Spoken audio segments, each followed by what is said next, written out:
사회지문이죠. 21년 6월 학평 고2 겁니다.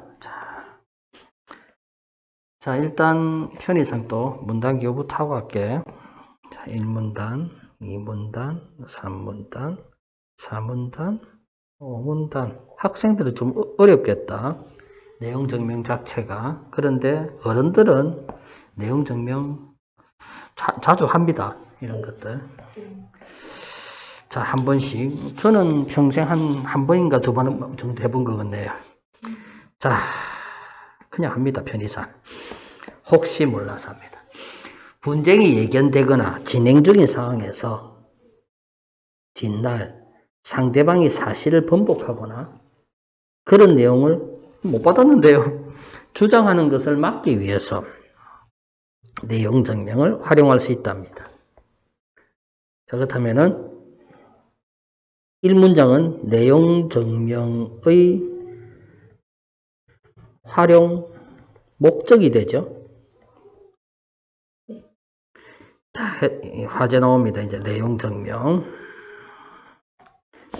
내용 증명이란 누가, 언제, 누구에게 어떤 내용의 문서, 내용 증명에 들어가야 될 내용이죠. 어디서? 우체국입니다. 우체국에서 공적으로 증명해주는 특수한 우편 제도다 이거지. 해서 이를 활용하면 향후 법정 분쟁의 소지를 줄일 수 있다는 것은 1문장에서 이미 했습니다. 자, 그래서 1문단에서 정리된 것은 내용 증명, 우체국이란 단어 정리하면 될 것 같습니다. 그 다음 두 번째 문단 옵니다. 이제 특징이 나오죠. 이제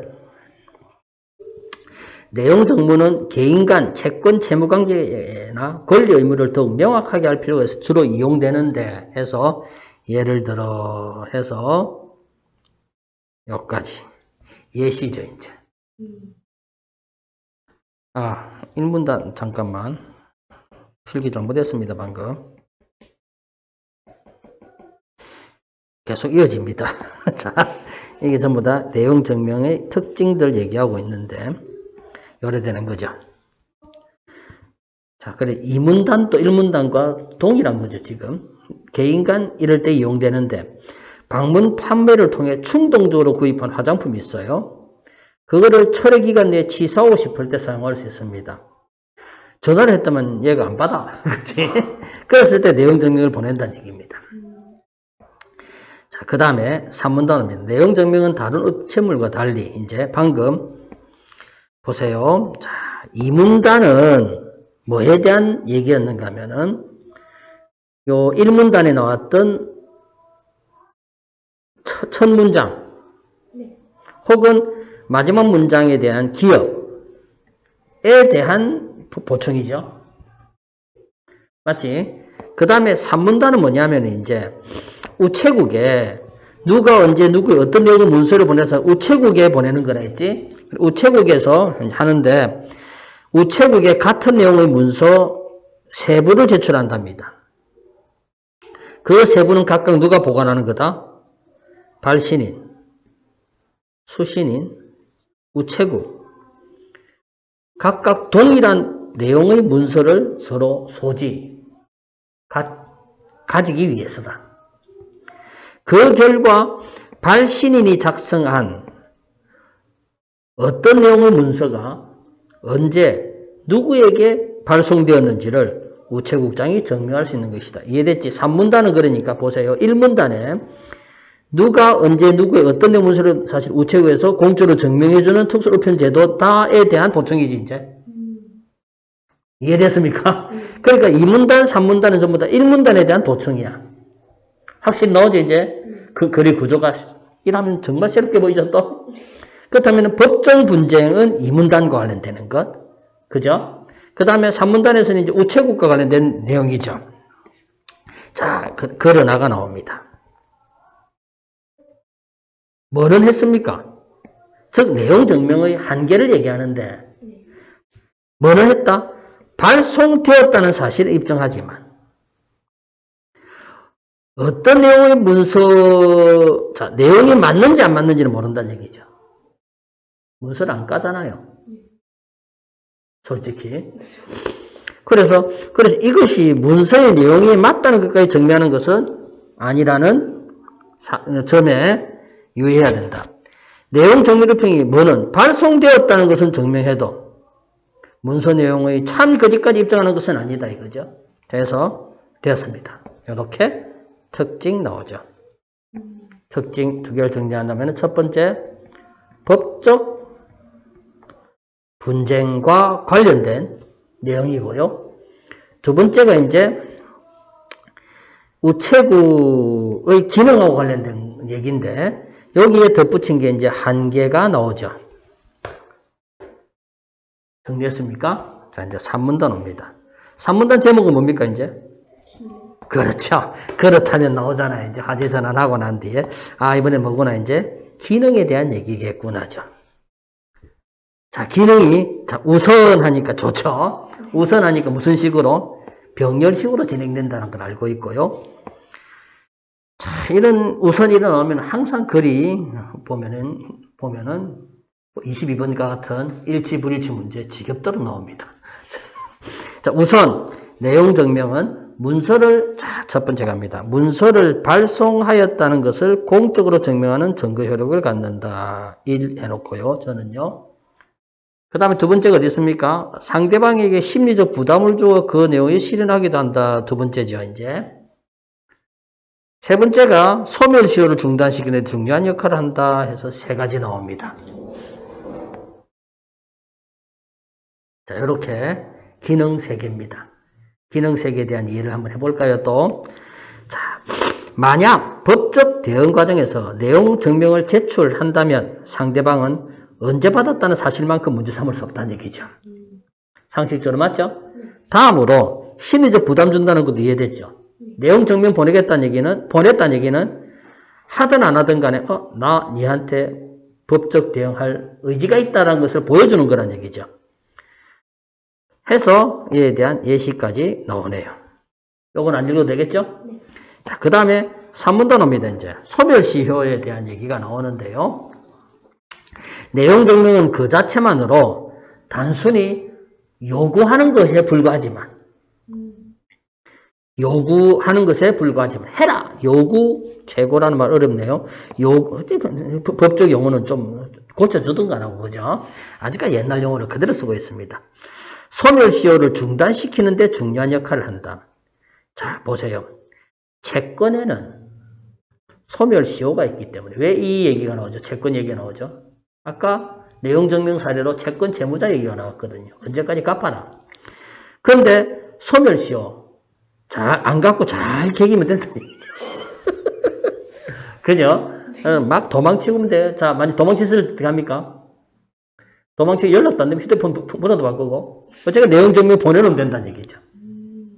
그지? 자, 그런데 또 있습니다. 보내는 걸로 안 돼요.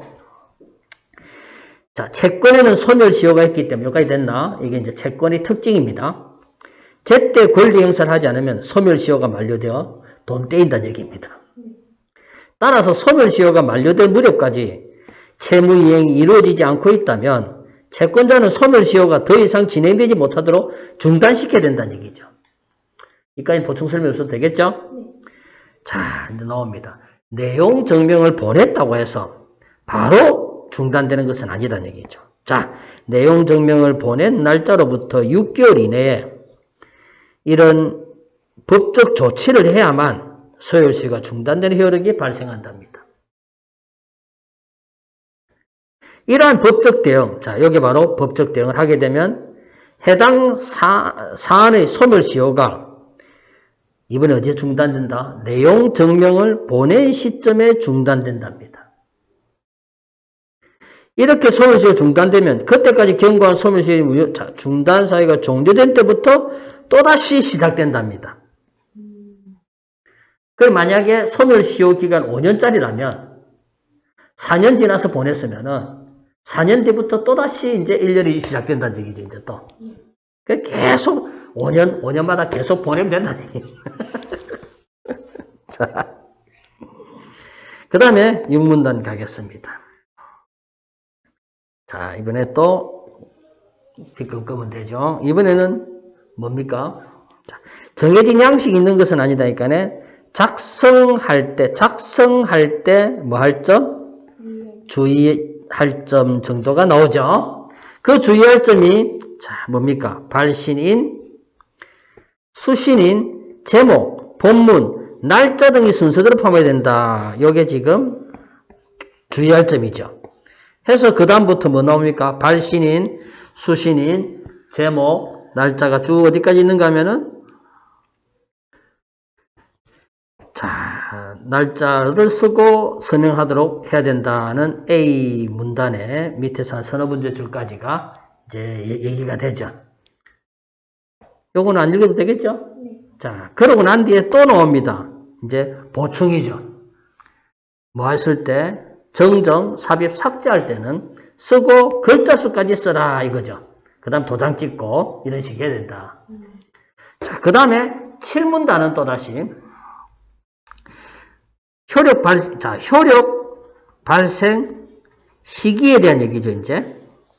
민법 규정에 따라 문서의 우편 발송은 수신인에게 도달된 때로부터 효력이 발송한다. 자, 우편 발송은 발송 시기가 아니고 수신에게 도달된 때로 효력이 발생한다.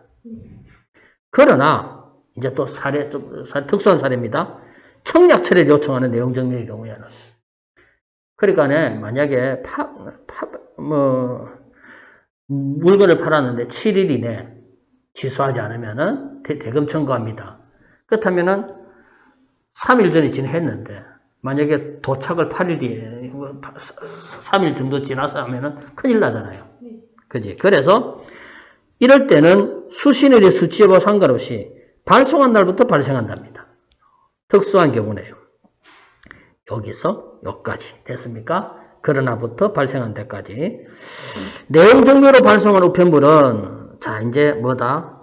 3년간 보관하는데 분실했을 수가 있다는 얘기죠. 그래서 이때는 열람을 청구하든가 복사까지 요청할 수 있다. 그다지 어려운 내용이 아니네요. 21번 가겠습니다. 윗글에 대한 설명으로 적절한 것 찾습니다. 특정 제도의 특징과 기능을 정답이죠, 그냥? 형성 배경 발달 과정. 뭐 쓸데없는 얘기하고 있죠. 그지? 자, 다 필요성 언급했네요. 그죠? 유사한 대상 하진 않았네요. 자, 1번 넘어가고요. 22번 옵니다. 윗글의 내용과 일치하지 않는 것입니다. 내용 증명을 받은 수신인은 심리적 부담을, 이건 아까 두 번째였죠. 방문 판매 철학 내용 증명 효력은, 자, 이거 아까 마지막 문단에 썼습니다. 그죠? 어디 있는가 다 보여야 됩니다, 이게. 내용 증명 발송 직후 분실했을 때는 뭐합니까? 또다시 복사하든가 아니면 열람하든가, 그죠? 할 수 있다 했습니다. 자, 몇 년 보관한다 했습니까? 그렇죠. 내용 증명을 위해 우체국에 같은 내용 3부 제출, 맞죠? 3부 제출했고요. 계약을 처리할 수 있는 기간이 미쳤죠. 그죠? 말도 안 되는 얘기를 하고 있습니다. 자, 그 다음에 자, 갑시다. 이제 내용 증명 수신인 가봅니다. 상식적으로 맞겠죠? 그지? 맞고요. 그 다음에 방문 판매 계약 관련하니까 상당히 구체적이지 못하죠. 따라서 구체적으로 해란 얘기고, 그 다음에 두 글자 삭제이기 때문에 두 글자로 써야 되겠죠. 쓰고 난 뒤에 사인을 하든가 서명하든가 도장 찍어야 되는데 글자 수까지 명시하는 거 맞고요. 요구사항 분명하죠. 그런데 안 읽어봐도 5번 왜 틀렸습니까? 이 날짜는 무슨 날짜가 돼야 됩니까? 발신인 날짜, 이거는. 발신하는 날짜지, 뭐 수시. 어떻게 지가 알아? 어떻게 알아? 아, 이거 이틀 뒤에 도착할 거지. 그 날짜 써야지. 미친 거 아닙니까? 그죠? 자, 정답 5번입니다. 24번에 옵니다. 기억은 아까 마지막에 있었던 6문단에 있었던 그거죠. 아니네. 기억은 1문단에 있죠. 향후 법적 분쟁의 소재를 줄일 수 있다. 쉽죠? 법적 분쟁 소지가 뭡니까? 나는 이런 표현을 했다는 얘기지. 네. 정답 4번 바로 나오네요. 자, 마지막 25번 문제. 윗글을 바탕으로 적절한 거 찾습니다. 보세요. 어른 갑에게 돈을 빌려줘. 어른 뭡니까? 채권자고요. 갑이 채무자가 되네요. 그렇다면 이 거래 채권 채무 관계가 발생하니까 이 거래 논지에 따라서 뭘 할 수 있습니까? 소멸시효가 어쩌고저쩌고 내용 있었죠. 내용 증명은 있겠네요. 자, 소멸시효가 3년이랍니다. 2020년 12월 31일에 만료됩니다. 그런데 갑이 나쁘네요. 그죠? 그래서 언제입니까? 2020년 10월 31일이니까 법적 효력이 있겠나 없겠나? 자, 소멸 시효 이전이죠. 내용 증명 보냈습니다. 그 다음 갑니다. 보냈다고 돼, 안 돼? 안 되죠? 뭐 해야 됩니까? 이제 압류 등의 조치를 취해야 되죠?